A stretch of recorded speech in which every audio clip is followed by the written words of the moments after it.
Hi, I'm Shelley Mars. Welcome to my studio, and thanks for joining me today. The colors I'm using are red violet, raw sienna, burnt sienna, and yellow oxide.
We could call that done, but what if we did something else?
We could call this done, but what if we did this?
Today's lesson is about being brave.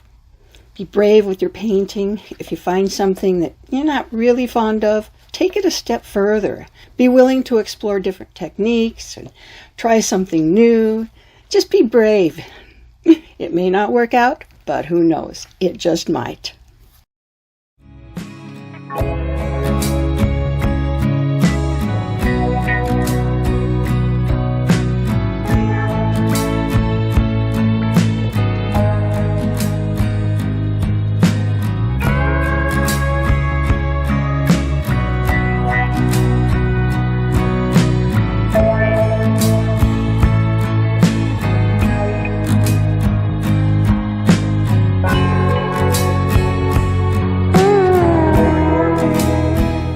Because this reminds me of all the noise humankind makes in the world, we'll call it interference. Thanks for watching. Be sure to like, share with your friends, subscribe if you haven't already, and leave a comment if you'd like. I'd love to hear from you. Have a great day. I'll see you next time, and until then, happy painting!